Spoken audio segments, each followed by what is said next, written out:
23 अगस्त से और 24 अगस्त आज दूसरा दिन सम्मेलन का है। CI2 जिला कमेटी सिरमौर का 2 दिवसीय सम्मेलन हो रहा है और इस सम्मेलन के अंदर अलग अलग यूनियनों से पूरे जिला से पदाधिकारी आए हैं। 120 के करीब डेलीगेट है, जिसमें anganwadi, mid day meal, 108 outsource, निर्माण क्षेत्र और मनरेगा और इंडस्ट्री का मजदूर हमारे साथ इसमें आया।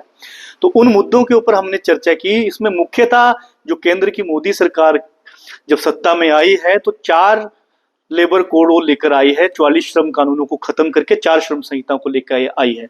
CI2 का ये मानना है और इस सम्मेलन में भी चर्चा हुई है कि जो 4 श्रम संहिता आई है ये 2-4 पूंजीपति घरानों को फायदा पहुंचाने के लिए आई है।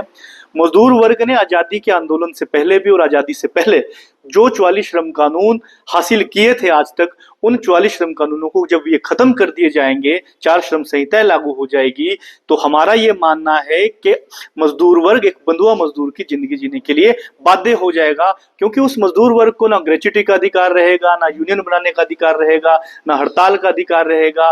अलग अलग कानून जैसे भारत न्याय संहिताओं में भी चेंजेस कर दिए गए हैं। तो इस तरीके का ये हमले मजदूरों के ऊपर हुए हैं।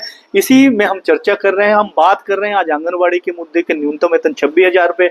अभी अलग अलग स्टेट के अंदर जैसे अभी सुप्रीम कोर्ट का एक निर्णय आया था कि इन्हें ग्रेच्युटी दी जाए। हिमाचल की सरकार ने आज तक इन्हें ग्रेच्युटी का प्रावधान नहीं किया। मिड डे मील को 12 महीने के वेतन की हम बात करते हैं और हाई कोर्ट के डबल बेंच से निर्णय भी आया कि इन्हें 12 महीने का वेतन दिया जाए।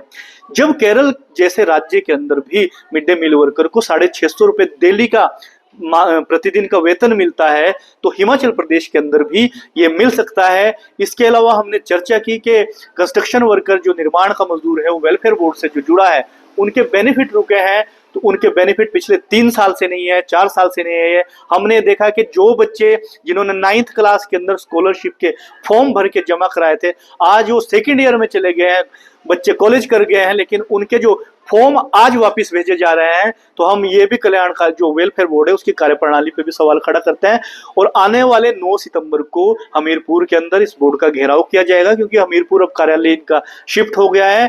दूसरा, हमने आउटसोर्स वर्कर के लिए एक पॉलिसी बनाने की हम इस मुद्दे पे चर्चा करी कि आउटसोर्स वर्कर के लिए नियमित पॉलिसी बनाई जाए, उनके अधिकार दिए जाएं। तो इन्हीं मुद्दों के ऊपर चर्चा की और 2 दिवसीय चर्चा के बाद आज हम एक नई कार्यकारिणी का गठन करेंगे और जिला के आने वाले 3 वर्षों के लिए नई कार्यकारिणी का भी गठन किया जाएगा।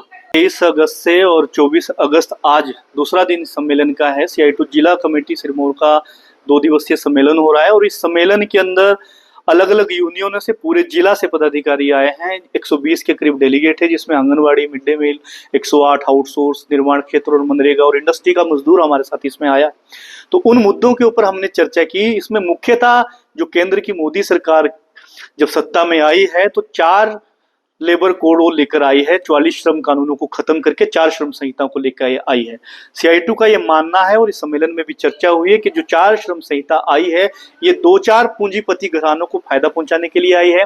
मजदूर वर्ग ने आजादी के आंदोलन से पहले भी और आजादी से पहले जो 44 श्रम कानून हासिल किए थे आज तक, उन 44 श्रम कानूनों को जब ये खत्म कर दिए जाएंगे, 4 श्रम संहिताएं लागू हो जाएगी, तो हमारा ये मानना है कि मजदूर वर्ग एक बंधुआ मजदूर की जिंदगी जीने के लिए बाध्य हो जाएगा। क्योंकि उस मजदूर वर्ग को ना ग्रेच्युटी का अधिकार रहेगा, ना यूनियन बनाने का अधिकार रहेगा, ना हड़ताल का अधिकार रहेगा। अलग अलग कानून जैसे भारत न्याय संहिताओं में भी चेंजेस कर दिए गए हैं। तो इस तरीके का ये हमले मजदूरों के ऊपर हुए हैं। इसी में हम चर्चा कर रहे हैं, हम बात कर रहे हैं आज आंगनवाड़ी के मुद्दे के न्यूनतम वेतन 26,000 रुपए। अभी अलग अलग स्टेट के अंदर जैसे अभी सुप्रीम कोर्ट का एक निर्णय आया था कि इन्हें ग्रेच्युटी दी जाए। हिमाचल की सरकार ने आज तक इन्हें ग्रेच्युटी का प्रावधान नहीं किया।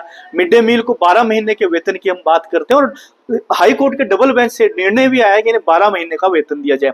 जब केरल जैसे राज्य के अंदर भी मिड डे मील वर्कर को 650 रुपए डेली का प्रतिदिन का वेतन मिलता है, तो हिमाचल प्रदेश के अंदर भी ये मिल सकता है। इसके अलावा हमने चर्चा की कि कंस्ट्रक्शन वर्कर जो निर्माण का मजदूर है वो वेलफेयर बोर्ड से जो जुड़ा है, उनके बेनिफिट रुके हैं।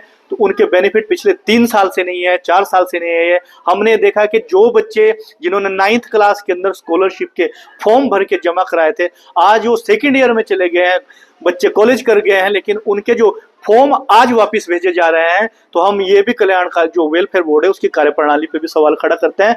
और आने वाले 9 सितंबर को हमीरपुर के अंदर इस बोर्ड का घेराव किया जाएगा, क्योंकि हमीरपुर अब कार्यालय इनका शिफ्ट हो गया है। दूसरा, हमने आउटसोर्स वर्कर के लिए एक पॉलिसी बनाने की हम इस मुद्दे पे चर्चा करी कि आउटसोर्स वर्कर के लिए नियमित पॉलिसी बनाई जाए, उनके अधिकार दिए जाएं। तो इन्हीं मुद्दों के ऊपर चर्चा की और 2 दिवसीय चर्चा के बाद आज हम एक नई कार्यकारिणी का गठन करेंगे और जिला के आने वाले 3 वर्षों के लिए नई कार्यकारिणी का भी गठन किया जाएगा।